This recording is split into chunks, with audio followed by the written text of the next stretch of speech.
welcome to the Keeping It Together podcast, where we celebrate Indigenous creativity and resilience and learn a little bit about health and wellness on the way by asking our guests, how did you keep it together during the COVID-19 pandemic? My name is Louis Crochu.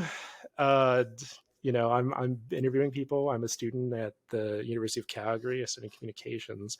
And also I am I'm a member of the Blackfoot tribe, Treaty 7, Pagan and Sixica specifically. Today we are very lucky to have a special guest, Stuart Young. That's you. Thank you for having me. I'm stoked to be here. Cool, man. So Stu is the executive director of Cousins Skateboard Community, an organization that seeks to empower Indigenous youth and build community through creating opportunities for them to skate. Welcome, Stu.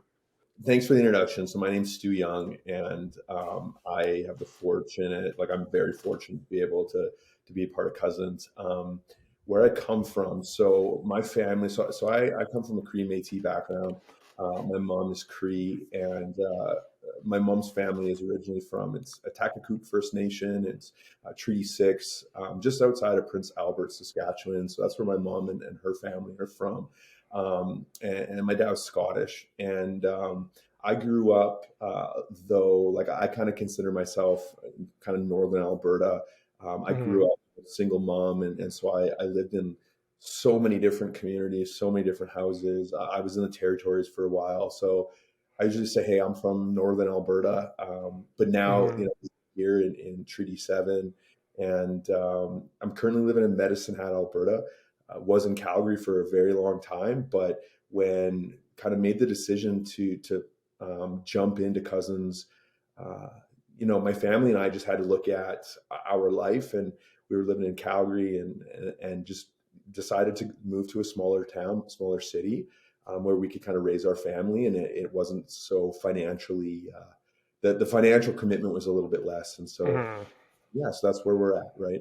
But Cousins is all Treaty 7, and then obviously we're Treaty 6 and 8 as well. But Treaty 7 is kind of where our main focus is. So, what motivated you to start Cousins?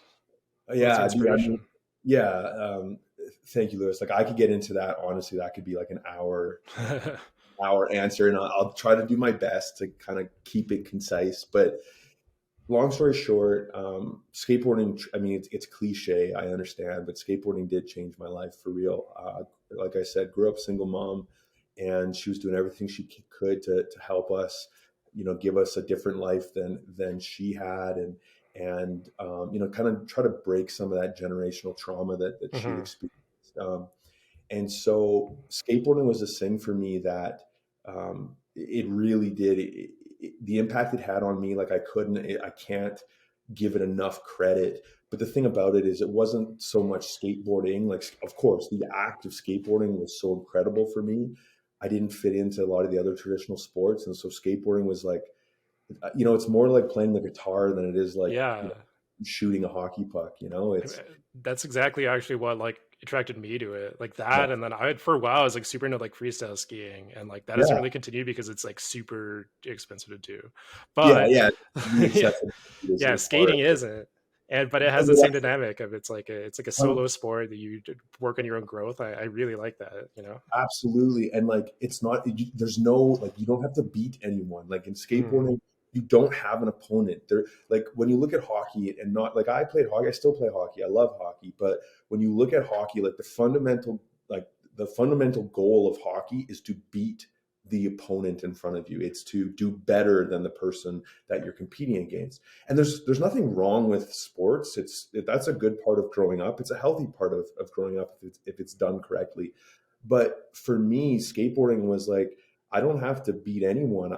And it actually, it's more about me and my experience with this thing. However I choose to do that is how I choose to do it, right? So skateboarding played such a big role in my life, and I could get into it, Louis, but fortunate for me, I was able to, go and get my education, and I had a great career. I worked in Calgary and worked in the energy industry for over a decade. But I always knew that, I stayed very close to skateboarding. It was always something that was a huge part of my life. And COVID hit. COVID was actually one of the like a catalyst for us making the plunge and starting Cousins. It what COVID allowed myself to do and many people is it kind of gave us pause in our life, and we kind of were able to stop and go, like, what is important? Like, Hmm.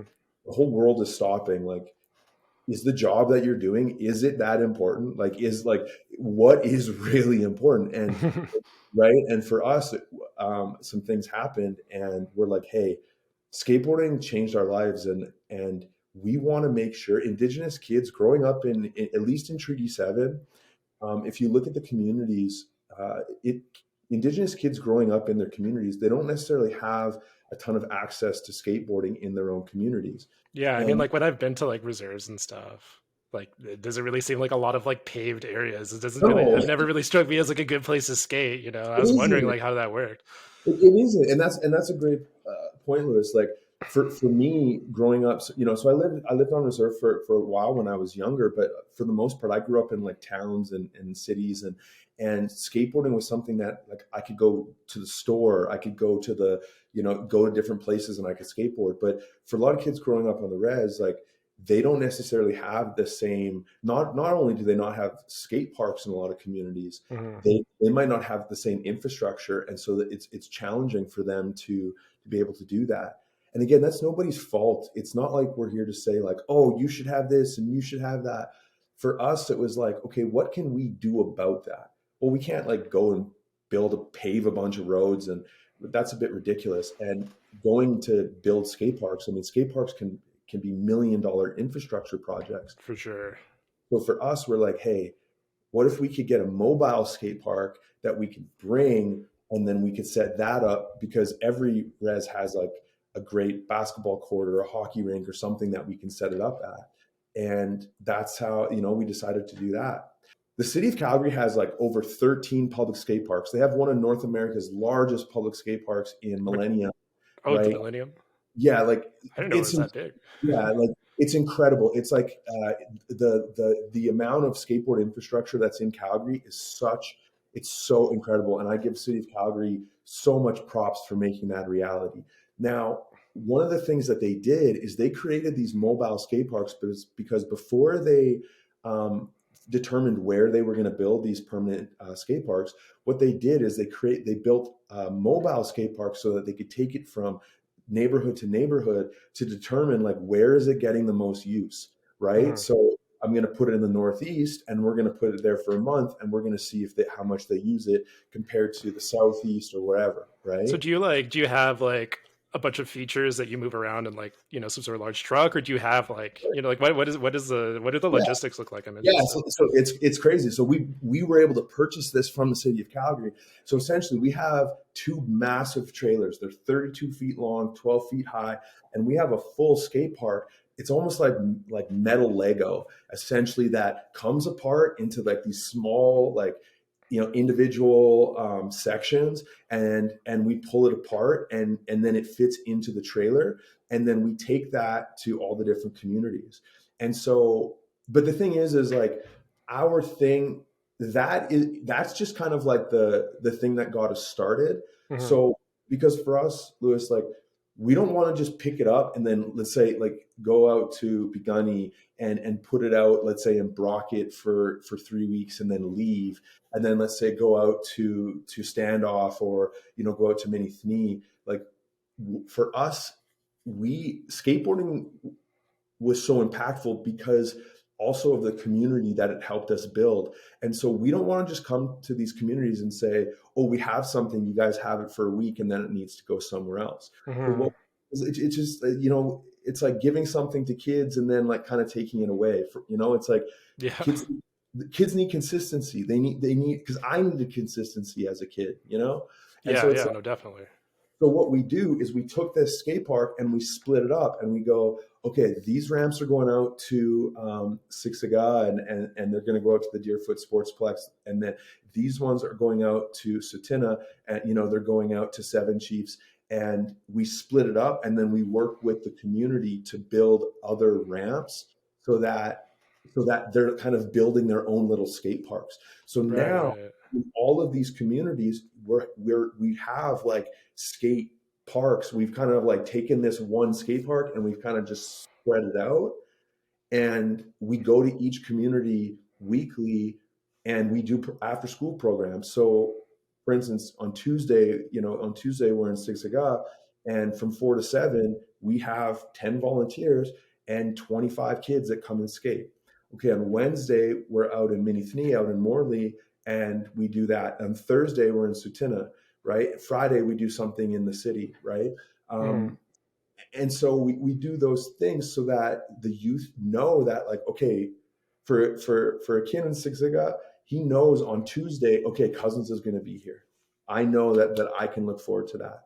So yeah, that's what we do. And we also, and sorry, I feel like I'm just spitting out everything. I apologize. No, it's okay, because like basically everything you've said like somehow leads into like a different question I actually have for you. So Yeah. And the it's one, good. This is really good. I'll just finish that and then ask me a question. Yeah, The go for it, one man. thing is like, so we do that, but we also, because we have these mobile ramps, like we go to powwows. And so I wish I had it here, but what we do is we take it apart. We take the ramp apart and we go to powwows, and we go and we set the ramp up at powwows. Like, here's our magazine that we just finished. And this Right, kid, yeah, this yeah. kid's Dustin, and this is out at the Stony, the Nakota Classic Powwow that's out in Minithni in September. And this is a 5-year-old kid. Like, we set this ramp up, and we go and skate. And because for us, like, a lot of us dance, and a lot of us, obviously we love powwows. We love to be a part of it. Yeah, And yeah, so, yeah. hey, imagine kids could skate at the powwow. Like, when we were kids, we would have loved to be able to do something like that, And so, You don't need like a concrete base or anything. You just so it's like you have like a half pipe that like you set up basically, and you can yeah, just like put it whatever. Okay, that's awesome. Actually, that's what's cool about our half pipe is we can set it up. Now it works a lot better if you have, like, flat ground underneath, but mm. we make it work no matter what. You know what I mean? And so we've been out in some, out in the field, and we're just like, hey, let's set it up, and we make it work.